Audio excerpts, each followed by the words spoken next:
നിമിഷപ്രിയ. ഇന്ന് രാവിലെ വരെ നമുക്കൊക്കെ പ്രതീക്ഷ ഉണ്ടായിരുന്നു നിമിഷപ്രിയയുടെ കാര്യത്തിൽ എന്തെങ്കിലും ഒരു തീരുമാനം കേന്ദ്ര സർക്കാരിന്റെ ഭാഗത്തുനിന്ന് ഉണ്ടാകും. കേന്ദ്ര സർക്കാർ സംസാരിച്ച് യമനുമായി നയതന്ത്ര ബന്ധമില്ലെങ്കിലും ഇറാനിലൂടെ യമനിലേക്ക് എത്താൻ കേന്ദ്രത്തിന് കഴിയുമെന്നൊക്കെയുള്ളത്. പക്ഷെ ഇപ്പൊ കേന്ദ്ര സർക്കാർ തന്നെ സുപ്രീം കോടതിയിൽ പറയുന്നു, ഞങ്ങൾക്ക് ചെയ്യുന്നതിലൊക്കെ ഒരു പരിമിതിയുണ്ട്, ആ പരിമിതിയുടെ മാക്സിമം ഞങ്ങൾ ചെയ്തിട്ടുണ്ട്, ഇനി ചെയ്യാനൊന്നുമില്ല. അതായത് കേന്ദ്രവും കൂടി കൈയൊഴിഞ്ഞ മട്ടാണ്. ഇനി ദിവസങ്ങളല്ല, മണിക്കൂറുകൾ മാത്രമാണ് ബാക്കി. ഇന്നതാ 14-ാം തീയതി അവസാനിക്കുന്നു, 15-ാം തീയതി പുലർച്ചെ, 16-ാം തീയതി പുലർച്ചെ അത് സംഭവിക്കുമായിരിക്കാം, നമുക്ക് നിശ്ചയമില്ല. എന്തായിരിക്കും നിമിഷപ്രിയയുടെ കാര്യത്തിൽ ഇനി എന്തെങ്കിലും മിറാക്കിൾ സംഭവിക്കാൻ സാധ്യതയുണ്ടോ? മിറാക്കിൾ സംഭവിക്കട്ടെ എന്നാണ് പ്രതീക്ഷിക്കേണ്ടത്. അതിനുള്ള സാധ്യതകൾ തള്ളിക്കളയാനാകില്ല. കാര്യം ഇങ്ങനെ കേന്ദ്ര സർക്കാർ അവരുടെ നിസ്സഹായാവസ്ഥ പറഞ്ഞത് സുപ്രീം കോടതിയിലാണ്. അതായത് ഈ save Nimishapriya international action council അവർ സുപ്രീം കോടതിയിൽ ഒരു കേസ് ഫയൽ ചെയ്തിരുന്നു. നിമിഷപ്രിയ ഇങ്ങനെ യമനിൽ തടവിൽ കഴിയുന്നു, വധശിക്ഷയ്ക്ക് വിധിക്കപ്പെട്ടതാണ്. അപ്പോൾ ആ കാര്യത്തിൽ ഇടപെടണം, സുപ്രീം കോടതി ഇടപെടണം എന്നാവശ്യപ്പെട്ടാണ് അവർ ഹർജി ഫയൽ ചെയ്തത്. അപ്പോൾ സുപ്രീം കോടതി സ്വാഭാവികമായും ഇക്കാര്യത്തിൽ വിദേശകാര്യ മന്ത്രാലയത്തിൻ്റെ നിലപാട് തേടി. അപ്പോൾ വിദേശകാര്യ മന്ത്രാലയത്തിന് വേണ്ടി ഇന്ന് ഹാജരായ അറ്റോർണി ജനറലാണ് നിമിഷപ്രിയയുടെ കാര്യത്തിൽ ഇടപെടാൻ പരിമിതികളുണ്ട് എന്നുള്ള കാര്യം സുപ്രീം കോടതിയെ അറിയിച്ചത്. കാരണം യമനിൽ ഇപ്പോൾ ഇന്ത്യയുടെ ഓഫീസ്, അതായത് നയതന്ത്ര ഓഫീസ് പ്രവർത്തിക്കുന്നില്ല. യമനുമായിട്ട് നയതന്ത്ര ബന്ധം ഇല്ല. അത്തരം ഒരു സാഹചര്യത്തിൽ നമുക്ക് ഔദ്യോഗികമായിട്ട് അവിടെ ഇടപെടാൻ സാധിക്കില്ല. ഇപ്പോൾ സുപ്രീം കോടതി ഒരു പരാമർശം നടത്തിയതും ഇവിടെ ശ്രദ്ധേയമാണ്. നിമിഷപ്രിയയുടെ വധശിക്ഷ നടപ്പിലാക്കുന്നെങ്കിൽ അത് സങ്കടകരമാണ്. കാര്യം ഇന്ത്യ വധശിക്ഷ അങ്ങനെ പ്രോത്സാഹിപ്പിക്കുന്ന ഒരു രാജ്യമല്ല. അപ്പോൾ അവിടെ ഒരു ഇന്ത്യൻ പൗര അവിടെ വധശിക്ഷയ്ക്ക് വിധിക്കപ്പെടുകയാണെങ്കിൽ അല്ലെങ്കിൽ നടപ്പിലാക്കപ്പെടുകയാണെങ്കിൽ ഇത് സങ്കടകരമാണ് എന്നാണ് സുപ്രീം കോടതിയുടെ നിലപാട്. പക്ഷേ ഇവിടെ അനൗദ്യോഗിക ശ്രമങ്ങൾ നടക്കുന്നതായിട്ട് ഉള്ള സൂചനയും സുപ്രീം കോടതിയിൽ അറിയിച്ചിട്ടുണ്ട്. നമുക്ക് അനൗദ്യോഗികമായിട്ട് ചില ശ്രമങ്ങൾ നടക്കുന്നുണ്ട്, പക്ഷേ ഔദ്യോഗിക തലത്തിൽ നമുക്ക് കൃത്യമായി ഇടപെടുന്നതിന് പരിമിതിയുണ്ട് എന്നുള്ളതാണ് പറയുന്നത്. അതായത് ഈ അവസാന നിമിഷം വരെ ഈ ദയാധനം സ്വീകരിക്കാൻ ഇവർ തയ്യാറായാൽ നിമിഷപ്രിയയെ വെറുതെ വിടാനുള്ള നടപടി കോടതിക്ക് എടുക്കാമല്ലേ? ഉറപ്പായിട്ടും. അതായത് യമൻ പിന്തുടരുന്ന നിയമം, അതായത് മത നിയമമാണ്, ശരീഅത്ത് നിയമമാണ്. ശരീഅത്ത് നിയമപ്രകാരം ഈ ആരാണോ ഇതിൽ ബാധിക്കപ്പെട്ടയാൾ, അയാളുടെ കുടുംബാംഗങ്ങൾ ഈ പറയുന്ന ദയാധനം വാങ്ങി, ചോരപ്പണം എന്നൊക്കെയാണ് പറയുക, അത് വാങ്ങി മാപ്പ് കൊടുത്തു കഴിഞ്ഞാൽ ആ രേഖ ജയിലിൽ വന്നു കഴിഞ്ഞാൽ ഈ ശിക്ഷിക്കപ്പെട്ടയാൾ അതോടുകൂടി കുറ്റവിമുക്തരാകും. അതാണ് അവിടുത്തെ നിയമം. അപ്പോൾ അതിനുള്ള ചില ബുദ്ധിമുട്ടുകളാണ് ഇവിടെ പറയുന്നത്. അതായത് ഈ തലാൽ അബ്ദു മെഹ്ദി എന്ന് പറയുന്ന ഈ കൊല്ലപ്പെട്ടയാളുടെ കുടുംബം അവർ സ്വീകരിക്കുന്ന നിലപാടാണ് ഇവിടെ നിർണായകം. അവർ മുൻപിലെത്തുന്ന നിലപാട് ഇവർക്ക് ഈ പണം വേണ്ട എന്നുള്ളതാണ്, ഈ ശിക്ഷ നടപ്പിലാക്കണമെന്നുള്ളതാണ്. പക്ഷെ പിന്നീട് അവർ ആ നിലപാട് മാറ്റി എന്ന് പറയുന്നതനുസരിച്ച് ഈ ആക്ഷൻ കൗൺസിൽ ധനസമാഹരണം നടത്തിയിരുന്നു. ഏതാണ്ട് 8.5 കോടി ഇന്ത്യൻ രൂപ ആണ് അവർ സമാഹരിച്ച് വെച്ചിരിക്കുന്നത്. ഇവരേതാണ്ട്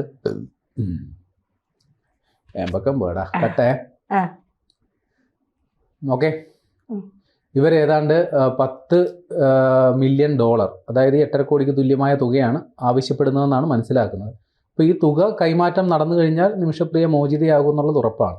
ഇപ്പം നമ്മളിവിടെ അതിനുവേണ്ടിയുള്ള ശ്രമങ്ങൾ നടക്കുന്നു. ഇപ്പം നിമിഷപ്രിയയുടെ മാതാവ്, അവരുടെ പേര് പ്രേമകുമാരി, അവരിപ്പോൾ നിലവിൽ യമനിലുണ്ട്. അവർ ഈ പ്രോസിക്യൂട്ടർക്ക്, യമനിലെ പ്രോസിക്യൂട്ടർക്ക് അപേക്ഷ നൽകിയിട്ടുണ്ട്, ഈ വധശിക്ഷ നടപ്പിലാക്കുന്നത് നീട്ടിവെക്കണമെന്ന് ആവശ്യപ്പെട്ടു. നമ്മൾ അവസാന നിമിഷവും ശ്രമിക്കുന്നുണ്ട്. നിലവിൽ ഈ പ്രോസിക്യൂട്ടറുടെ ഉത്തരവ് ജയിൽ അധികൃതർക്ക് കിട്ടിയിട്ടുണ്ട്.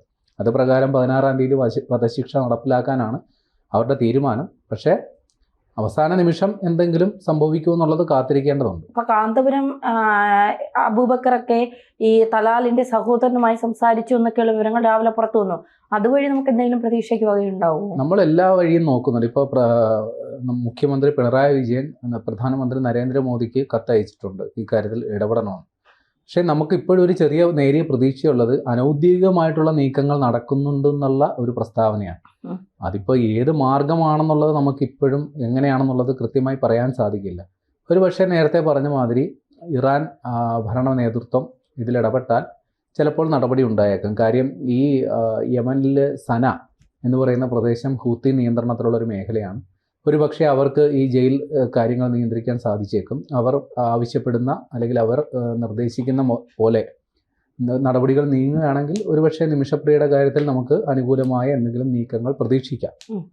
പക്ഷേ ഇപ്പോൾ നിലവിൽ സാഹചര്യത്തിൽ നമ്മൾ ഒരു 50-50 ചാൻസ് ആ ഒരു നിലപാടിലേക്ക് പോകുന്നതായിരിക്കും അഭികാമ്യം തോന്നുന്നു. കാര്യം ഒരേ സമയം നമുക്ക് പ്രതീക്ഷയും നിരാശയും കിട്ടുന്ന ഒരു സംഗതിയിലേക്കാണ് കാര്യങ്ങൾ പോയിക്കൊണ്ടിരിക്കുന്നത്.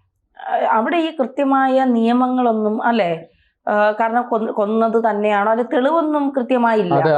അതിനെക്കുറിച്ചാണ് ആക്ഷേപമുള്ളത്. കാര്യം ഈ നിമിഷപ്രിയ ഒരു മറ്റൊരു സ്ത്രീയും കൂടി ചേർന്നാണ് ഈ കൃത്യം നടത്തിയതെന്നുള്ളതാണ് കേസിൽ പറയുന്നത്. ഏതാണ്ട് 2017 ജൂലൈ 25 ഈ സംഭവം നടക്കുന്നത്.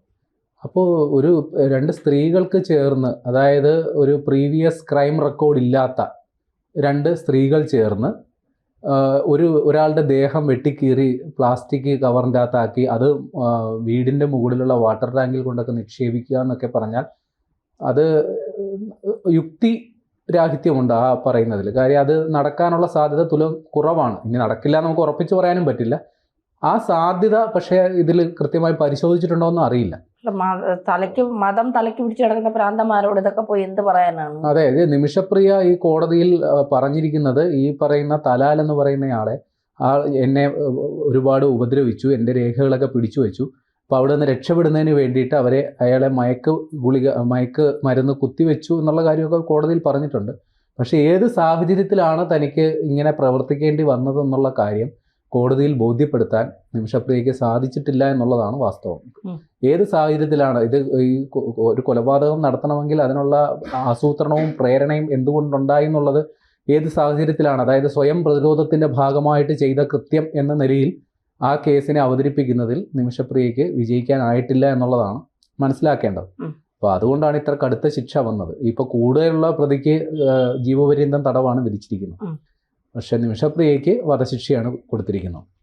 അപ്പോൾ അവിടത്തേക്കൊരു പ്രത്യേകത അനുസരിച്ച് ഈ ബലാത്സംഗം, കൊലപാതകം അതിനൊക്കെയുള്ള ഏറ്റവും കഠിനമായ ശിക്ഷ വിധിക്കുന്ന ഒരു രാജ്യമാണ്. അപ്പോൾ അതുകൊണ്ട് തന്നെ ഔദ്യോഗിക തലത്തിൽ നിന്ന് ഏതെങ്കിലും തരത്തിൽ ഈ കേസിലൊരു ഇളവ് നമ്മൾ പ്രതീക്ഷിക്കേണ്ടതില്ല. പക്ഷെ അനൗദ്യോഗികമായിട്ട് ഈ പറയുന്ന പോലെ ആർക്കെങ്കിലും സ്വാധീനം ചെലുത്താൻ സാധിച്ചാൽ ഒരു പക്ഷേ അവസാന നിമിഷം എന്തെങ്കിലും അത്ഭുതങ്ങൾ ഉണ്ടായേക്കും. പ്രതീക്ഷിക്കാം അല്ലേ? കേന്ദ്ര സർക്കാരിന്റെ ഭാഗത്തു നിന്നൊരു ഇടപെടൽ ഇപ്പൊ ഔദ്യോഗികമായ അല്ലെങ്കിൽ അനൗദ്യോഗികമായെങ്കിലും ഉണ്ടാകും. വധശിക്ഷ വയ്ക്കട്ടെ, അല്ലെങ്കിൽ ദയാധനം സ്വീകരിച്ചുകൊണ്ട് നിമിഷപ്രിയയെ കുറ്റം അങ്ങനെ ഒരുപാട്. ഇപ്പൊ നമ്മൾ അവരെ കണ്ടിട്ടില്ല, നമുക്ക് ഈ സോഷ്യൽ മീഡിയയിലൂടെ അല്ലെങ്കിൽ അവരെ കുറിച്ച് കൂടുതൽ കാര്യങ്ങൾ ഈ നമ്മൾ വാർത്തകളിലൂടെയാണ് അറിഞ്ഞത്. പക്ഷെ ഇപ്പൊ നമുക്കും കൂടി അതൊരു നമ്മുടെ കൂടി വീട്ടിലുള്ള ഒരാളെപ്പോലെ ആയി മാറിയിരിക്കുന്നു കുറച്ച് ദിവസം കൊണ്ട്. നിമിഷപ്രിയ രക്ഷപ്പെടണേ എന്ന് നമ്മുടെ കൂടിയൊക്കെ പ്രാർത്ഥനകളിൽ ഉണ്ട് എന്നുള്ളതാണ്. നമ്മളൊക്കെ പ്രാർത്ഥിക്കുമ്പോൾ നിമിഷപ്രിയയുടെ കാര്യം കൂടി നമ്മൾ പ്രാർത്ഥിക്കുന്നു, അത് പുറത്തു വരട്ടെ. ഇപ്പൊ തെറ്റ് ചെയ്തവർ ശിക്ഷിക്കപ്പെടണം, അത് ശരിയായിട്ടുള്ളൊരു കാര്യമാണ്. പക്ഷെ തെറ്റ് ചെയ്തിട്ടില്ലെങ്കിൽ ഒരു നിരപരാധി ഏതെങ്കിലും ഒരു നാട്ടിൽ കിടന്ന് ഏതെങ്കിലും ഒരു രാജ്യത്ത് കിടന്ന് ശിക്ഷ അനുഭവിക്കുന്നത് ശരിയാണോ എന്ന് ചോദിച്ചാൽ അല്ല. അപ്പോൾ നിമിഷപ്രിയ തെറ്റ് ചെയ്തിട്ടില്ലെന്ന് അവരുടെ കുടുംബം വിശ്വസിക്കുന്നു, അതുപോലെ അവരെ സ്നേഹിക്കുന്നവർ വിശ്വസിക്കുന്നു. പുറത്തു വരട്ടെ, നമുക്ക് ആഗ്രഹിക്കാം.